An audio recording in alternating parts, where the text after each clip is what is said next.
आपलं वेळ वाया जातो आहे. राजकारण का विषय नाही आहे किंवा धार्मिक विषय नाही, कुठेतरी एक अधिष्ठान पाहिजे. व्यापक चळवळ आम्ही सुरू केली आहे.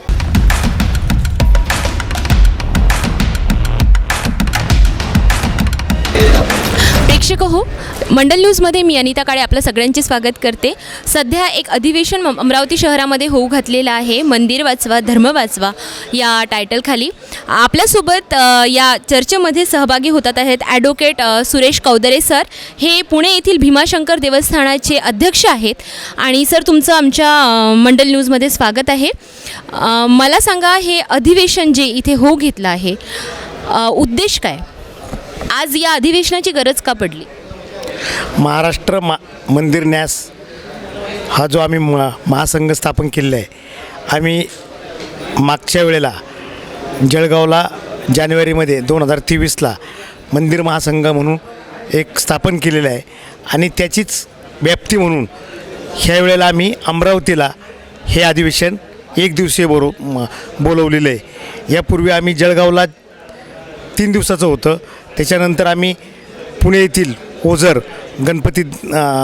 गणपती या ठिकाणी आम्ही असेच अधिवेशन बोलवलं होतं.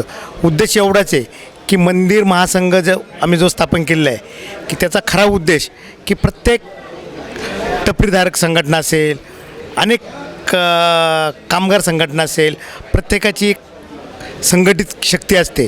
परंतु प्रत्येक मंदिर, मग ते गावामधलं मंदिर असेल, तालुक्यामधील मंदिरं असतील, जिल्ह्यामधील असतील, महाराष्ट्रामध्ये, राज्यामध्ये, याचं एक आपण संघटन करावं आणि त्यांच्या एकमेकाच्या अडीअडचणी ह्या सोडवण्यासाठी हा मंदिर महासंघ खऱ्या अर्थाने आम्ही निर्माण केलेला आहे. ह्या मंदिर महासंघाचे खरे आदरणीय सुनीलदादा घनवट यांची ही संकल्पना आणि मंदिर महासमितीचे आमचे या विभागाचे आदरणीय ॲडव्होकेट अनुप जयस्वाल या सर्व मंडळींनी आम्ही मिळून हा संघ स्थापन केलेला आहे. सर, मला सांगा, आता तुम्ही ॲडव्होकेट आहात आणि बरेचदा आपण अशा चर्चा ऐकतो की मंदिराची ही जागा दान दिलेली असते, मात्र त्यावर बरेच वर्ष काहीतरी न्यायालयीन हे चालू असतात, चौकशा चालू असतात किंवा न्यायालयीन प्रक्रिया चालू असतात, त्याच्यामध्ये ती जागा रखडून राहते. मग त्यावर जे मंजूर झालेले काही देवस्थानं असतात किंवा ज्या कामासाठी ती मंजूर झालेली असते, ते प्रकरणं रखडतच जातात. मग ह्या सगळ्या ज्या समस्यांना मंदिर ट्रस्टी म्हणा किंवा बऱ्याच संस्थांना सामोरे जावं लागतं, यावर एक तोडगा काय? आता आपण म्हटलात की ज्या ठिकाणी मंदिर आहेत आणि त्या ठिकाणी जागेचा न्यायालयीन प्रक्रियेमध्ये जर अडथळे असतील, तर वास्तविक पाहता शक्यतो प्रत्येक गावामध्ये मंदिराची ही जागा असतीच. पण जेणेकरून काही वेळेला त्या ठिकाणचे काही पुजारी आणि जी कुळं यांच्या ताब्यात त्या काही वेळेला ते जागा जमिनी असतात. परंतु हे जर आपण समन्वयाने त्या पुजाऱ्यांना विश्वासात घेतलं, मंदिर ट्रस्टींना विश्वासात घेतलं, तो जागेचा प्रश्न निश्चितपणे सोडवला जाऊ शकतो. कारण आपण प्रत्येक वेळेला न्यायालयीन लढाई करून आपलं वेळ वाया जातो आहे.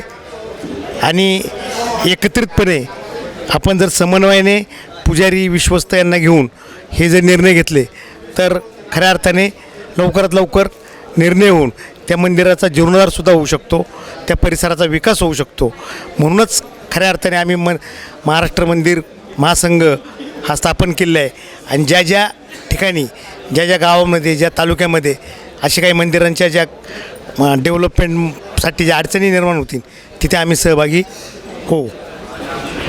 मला सांगा, ही जी चळवळ, ही जे तुम्ही लोकांनी छेडली आहे मंदिर वाचवण्यासाठी, धर्माला वाचवण्यासाठी, आपली आध्यात्मिक संस्कृती वाचवण्यासाठी, याचा फायदा किती होणार आहे? आणि जे काही अध्यात्म आज धावत्या युगात मागे पडत चाललं आहे किंवा अध्यात्माकडे दुर्लक्ष होत चाललं आहे, या सगळ्या चळवळीचा त्या गोष्टी वाचवण्यासाठी किती फायदा होईल? असं आहे की शेवटी मंदिर एक आपलं कुटुंब, म्हणजे आपण घर आहे.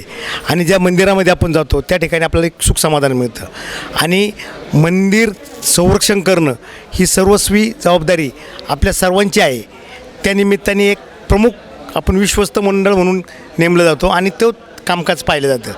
मला एवढंच सांगायचं आहे की या मंदिर महासंघाच्या निमित्ताने आम्ही ज्या ज्या ठिकाणी मग त्या मंदिराचे जे पुजारी असतील, त्या ठिकाणचे विश्वस्त असतील, त्यांना विश्वासात घेऊन त्यांच्या बी अडीअडचणी, त्यांचे काही जे प्रॉब्लेम आहेत.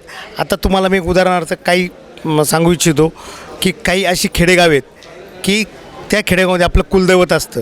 त्या कुलदैवताच्या पूजा अर्चा तिथला तो सेवागृह पुजारी करत असतो, परंतु त्या ठिकाणी त्याला उत्पन्न शून्य असतं, काहीच नसतं, तरीसुद्धा तो सेवा करत असतो.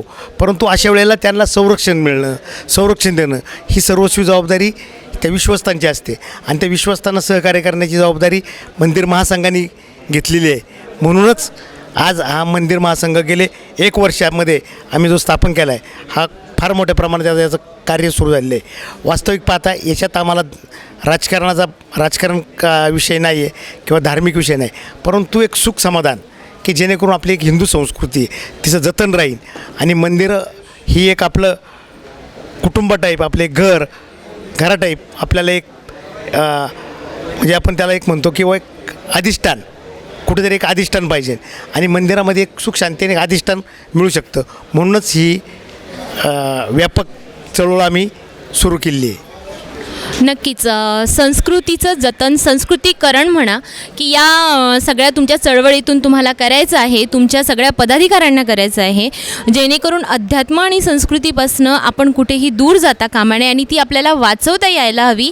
यासाठीच एकंदरीत हे तुम्ही सगळ्यांनी छेडलेलं अधिवेशन आहे किंवा चळवळ आहे आणि नक्कीच यात सगळे यशस्वी होतील अशी आपण आशा करूया.